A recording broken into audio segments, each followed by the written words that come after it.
पूरी दुनिया में लगभग 2 अरब मुसलमान हैं, पर आज मैं आपसे एक ऐसा सवाल पूछने वाला हूँ जो अच्छे अच्छों के यकीन को हिला कर रख देता है। सवाल ये है कि अगर अल्लाह सब कुछ जानता है और वो सबसे ज्यादा रहम करने वाला है तो उसने इब्लीस को बनाया ही क्यों? वो तो जानता था कि ये आगे चलकर शैतान बनेगा और अरबों लोगों को घसीट कर जहन्नम ले जाएगा, तो फिर ये सब होने ही क्यों दिया? इस एक सवाल ने न जाने कितने लोगों के ईमान को खोखला कर दिया है। लेकिन आज जब तुम इसका असली जवाब समझोगे ना, तो तुम्हारा ईमान सिर्फ वापस नहीं आएगा बल्कि तुम दंग रह जाओगे कि अल्लाह का प्लान हमारी सोच से कितना बड़ा और जीनियस है। ज्यादातर मुसलमानों को लगता है कि शैतान बस कोई मामूली सी बुरी चीज है जो हमारा दिन खराब करने आती है। गलत, बहुत बड़ी गलत फहमी है ये। तुम्हारा सबसे बड़ा दुश्मन बनने से पहले इब्लीस इबादत की दुनिया का सुपरस्टार था। इस शख्स ने हजारों साल तक अल्लाह की इबादत की थी। वो इतना नेक था कि अल्लाह ने उसे फरिश्तों के साथ ऊंचे आसमानों में रहने का दर्जा दिया था। फिर वो एक पल आया जिसने कायनात की तारीख बदल दी। अल्लाह ने मिट्टी से आदम को बनाया और हुक्म दिया कि हर कोई इस नई मखलूक के आगे झुक जाओ। हर एक फरिश्ता बिना किसी सवाल या हिचकिचाहट के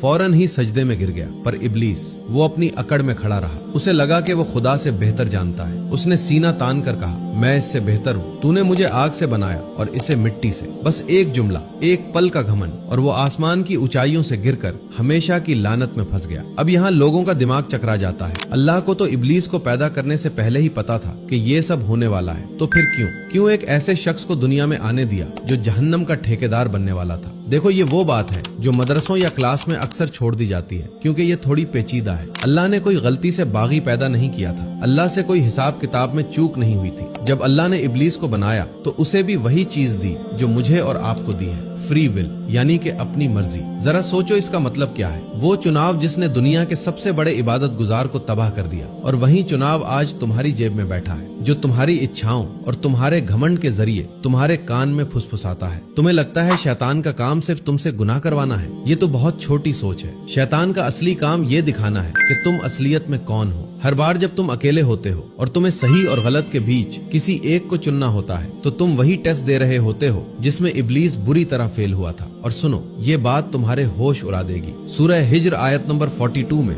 अल्लाह शैतान से कहता है, बेशक मेरे सच्चे बंदों पर तेरा कोई जोर नहीं चलेगा। इसे दोबारा पढ़ो। अल्लाह ने शैतान को पूरी छूट दी कि वो अपना पूरा जोर लगा ले, और फिर उसे चुनौती दी कि जो मेरे असली बंदे हैं तू उन्हें छू भी नहीं पाएगा। अल्लाह ने शैतान को तुम्हें बर्बाद करने के लिए नहीं बनाया। उसने उसे इसलिए बनाया ताकि असली और नकली ईमान वालों के बीच का फर्क साफ हो सके। सूरह अल अंकबूत में अल्लाह साफ कहता है, क्या लोग सोचते हैं कि उन्हें सिर्फ हम ईमान लाए कहने पर छोड़ दिया जाएगा और उन्हें आजमाया नहीं जाएगा? हमने तो उनसे पहले वालों को भी आजमाया था। एक कड़वी सच्चाई बताऊं, हर वो गुनाह जो हम करते हैं, हम वही रास्ता चुन रहे होते हैं जो इब्लीस ने चुना था। वही घमंड कि मुझे अल्लाह से ज्यादा पता है। बस आज के जमाने में उसकी पैकिंग बदल गई है। पर इसका सबसे खूबसूरत हिस्सा पता है क्या है? हमारे नबी सल्लल्लाहु अलैहि वसल्लम ने हमें चेतावनी दी कि शैतान हमारी रगों में खून की तरह दौड़ता है, पर अल्लाह ने भी सूरह गाफिर में वादा किया है, मुझे पुकारो, मैं तुम्हें जवाब दूंगा। शैतान फुसफुसाता है, अल्लाह जवाब देता है। शैतान बहकाता है, अल्लाह माफ करता है। शैतान जहन्नम की राह दिखाता है, अल्लाह जन्नत के दरवाजे खोल देता है। फैसला हमेशा तुम्हारा है। तो अगली बार जब शैतान तुम्हारे कान में कुछ कहे, और वो कहेगा ही,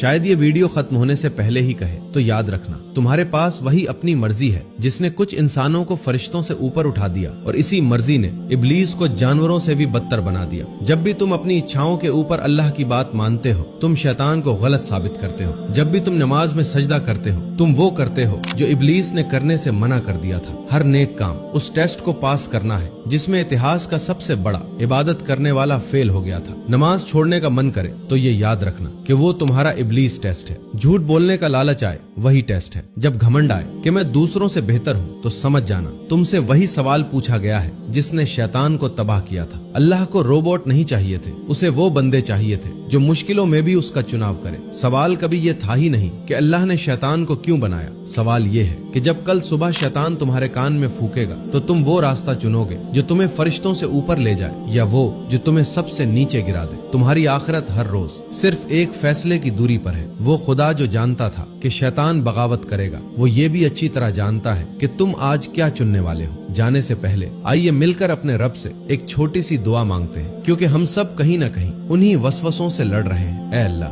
हमें उन लोगों में शामिल कर ले जिनके लिए तूने फरमाया था कि उन पर शैतान का कोई जोर नहीं चलेगा। हमारे दिलों से घमंड, हसद और नफरत को निकाल दे और उनमें अपनी मोहब्बत और इबादत का नूर भर दे। मौला, हमारे सजदों को सिर्फ एक आदत नहीं बल्कि तुझसे मिलने का जरिया बना दे। जब शैतान हमें मायूस करे तो हमें अपनी रहमत की याद दिलाना। जब हम भटकने लगे तो हमारा हाथ थाम लेना। हमें वो हिम्मत दे कि हम अपनी मर्जी से ऊपर तेरी रजा को चुन सके। ऐ परवरदिगार, इस वीडियो को देखने वाले हर इंसान के ईमान की हिफाजत फरमा, उनके गुनाहों को माफ कर और हम सबको जन्नतुल फिरदौस में इकट्ठा फरमा। आमीन सुम्मा आमीन। अगर इस वीडियो ने आपके दिल को छुआ हो तो कमेंट में आमीन जरूर लिखें। क्या पता किसकी दुआ कबूल हो जाए और हम सब की बख्शिश का जरिया बन जाए। जज़ाकल्लाह खैर।